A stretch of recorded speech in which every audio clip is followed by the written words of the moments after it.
What is going on, guys? It is Trifecta Jake here, and welcome to the first offseason of the Mount Pleasant Dynasty. Before we can get into the actual offseason portion of it, we're going to break down a year one recap. So a look at our schedule. Started off the season 0-3, losing to Georgia State, Clemson, and East Carolina. The East Carolina and Georgia State game were relatively close. We were never even close to Clemson. Then won against UL Monroe. Did not play well against our next couple of Power 5 opponents. Nearly beat South Alabama and Texas State last second touchdowns or scores. Did win those games for the opposing team. We lost to Tennessee and then ended the season scoring a school record 45 points in double overtime to beat UAB. But the two teams that we were able to beat, UAB won one game and Louisiana Monroe only won two. So we weren't beating great teams. Obviously this was a complete build. There was no prior experience for any of these players. Only one player on the team completed a pass, and that was Jonathan Gibbs, the sophomore quarterback. He was sacked 36 times, so 3 times per game.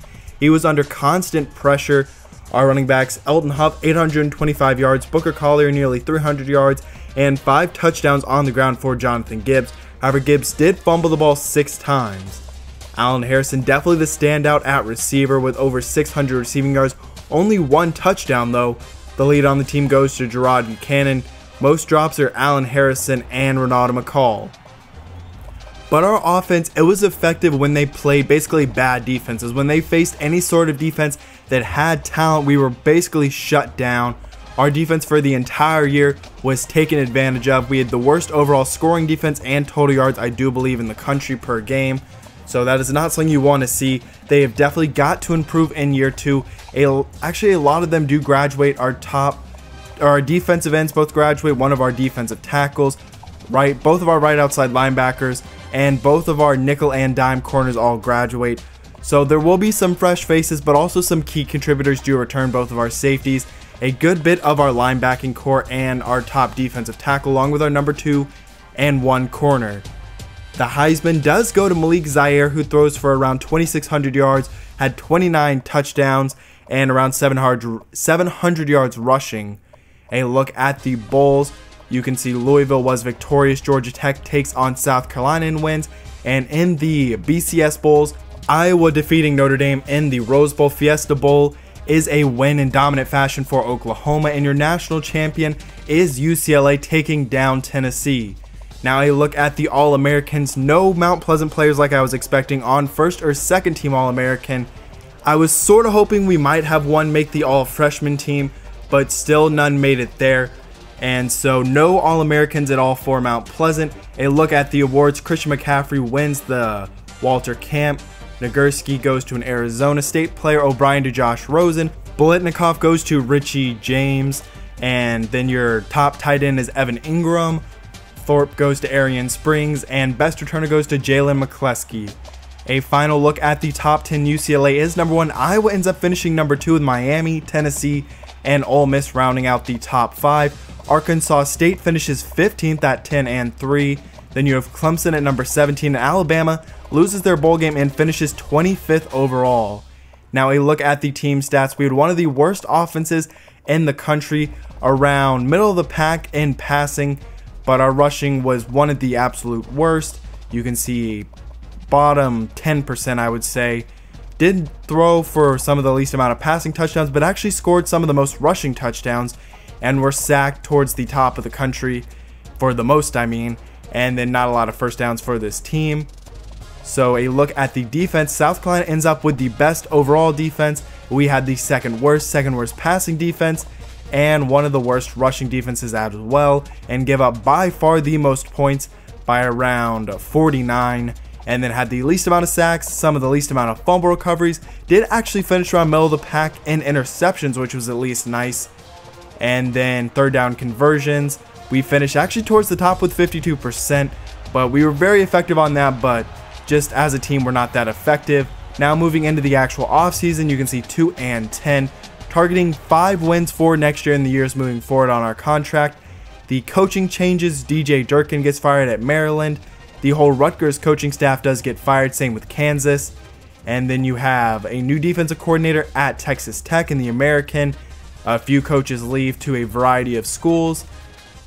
Mark Hudspeth from Louisiana Monroe goes to Marshall. You can see UAB has fired their entire coaching staff along with UMass. And then in the MAC, a lot of changeover there. And actually Lane Kiffin takes over at Fresno State as their new head coach. So he goes back to California to try and get that program into some nice position. Washington State fires their coaching staff, and Auburn changes up their coaching staff a little bit. And you can see Ole Miss has put together quite the staff with Hugh Freeze still there. You have Gus Malzahn and now Brett Bielema. A look at the players leaving: no transfers, no one declaring for the draft, of course. And so Ricky Barrett, Cliff Cole, Booker Collier, Bruce Elbert, LaRue Banks, Ashley Waters, Devron Blanco, Sean Bowers, Torian Contrell, Dom McClellan, Vinny Hudson, and Daryl Meeks all will not be returning. So our number 2 running back will be gone, along with a ton of defensive players. 9 defenders do graduate, and of course no players were drafted. Some exciting news though: we pick up 3 transfers: Latrell Williams, Xavier Yabosi, and Cameron Campbell. Latrell Williams definitely the best out of the group. He's only 5'11" receiver, but he has blazing speed. He ran, I believe, around a 4.4 coming out of high school. Xavier Yabosi, we actually saw him catch a couple of passes against us in the UAB game, and he will have, all of these guys will actually have to sit out this year. But Latrell Williams, like I said, a great speed guy, can make you miss. And now we will move forward into recruiting. Jerome Hill, really the only guy left on our board that I was really interested in. And after picking up 3 transfers, we didn't have a ton of room left in terms of open scholarships. So a look at the final board: you have Ernest Harrison, Aaron Wright, Josh Jackson, Isaac Henderson, Mario Harper, Steve Hawkins, Brad Hall, Eric Moore, Kevin Johnson, TJ Hines, Nathan Johnson, and Steve Lewis are your current committed players. And then trying to add a quarterback of the future here: Jerome Hill, 6'1" out of Pennsylvania. He's a guy that has a lot of speed, but not the greatest passer. So now we move forward into signing day, and we do pick up the commitment from Jerome Hill. 3 of the guys on our board do not commit anywhere. David Pope goes to Virginia.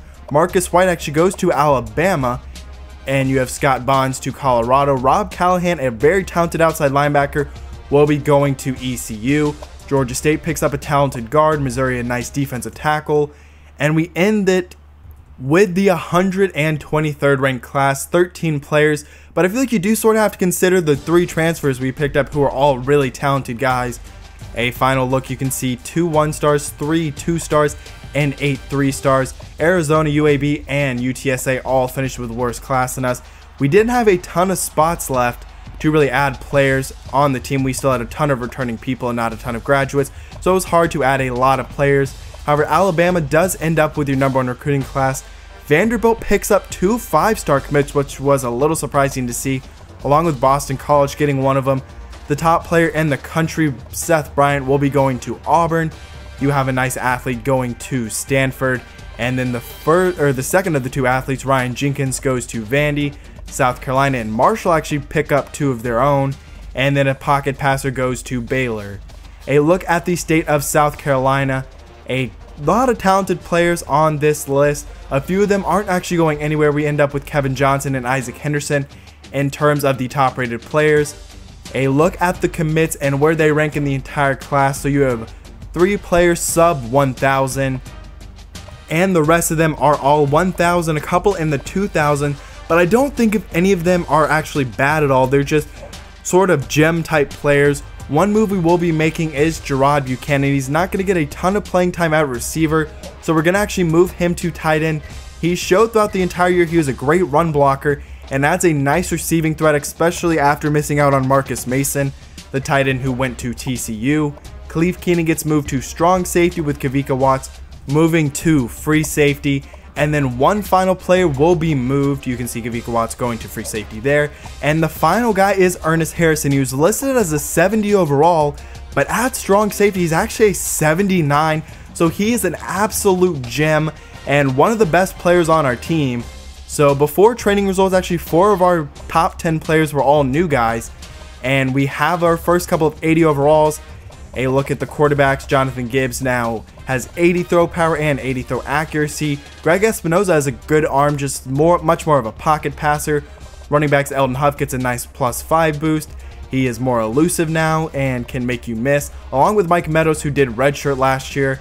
Latrell Williams now up to a 98 speed with some nice agility and acceleration. Xavier Bosse doesn't get any faster, however Allen Harrison does. And the thing with Latrell Williams, he can catch the ball, but he's not going to run great routes. He's not great in traffic and isn't going to make that spectacular catch. Dorian Mays will be the new starter at tight end. He's a sophomore. He's a great receiver, not the most athletic guy, not the greatest blocker. Our offensive line at left tackle, true freshman Brad Hall will probably be starting. So those guys will be the backups. At left guard, you have Travis Redd and Riley Mackey, who will compete for the left guard spot. You have Travis Redd, who's a much better pass blocker, but not a great run blocker. And Riley Mackey, who's more of a balanced guy. Cameron Campbell actually goes up by 9, with Evan Quinn going up by 7. I've seen very few players ever go up by 9, and Campbell is one of those guys. At right guard, you have two guys competing in Kerry Rodriguez and Kelvin Williams, both guys who saw some playing time last year. Maurice Gates will be the starter at right tackle. Left end, you have Xavier Burns. At right end, it'll probably be true freshman TJ Hines. Brian Thomas, now as senior, gets a nice boost in terms of a little bit of pass rushing ability, in terms of power moves, and gets stronger. At corner, you have Markel Reyes and Leroy Red. At safety, Kavika Watts goes up by 6. Now even faster, Khalif Keenan, an 84 speed now. So two guys we have to cut. One of them is going to be what was redshirt junior, now redshirt senior quarterback who walked with the seniors. And then the final guy is Thurman Archie, a redshirt junior at right guard. He was 4th there, so really was not going to get any sort of playing time. The final move of the offseason will be moving this team into the Sun Belt, along with moving UAB out of Independence and into the Conference USA. So that will do it for the offseason of year 1 of the Mount Pleasant Dynasty. The next episode will be the Season 2 preview, which will include the spring game, our recruiting board, the redshirted players, our schedule, and our depth chart, along with a couple of other things in it. But I hope you did enjoy today's episode. If you did, please leave a like down below. Leave your comments on the offseason down below. Which of our recruits or the transfers are you most excited for? Of course, the transfers will have to sit out for a season, but in year 3, they should all make a big impact.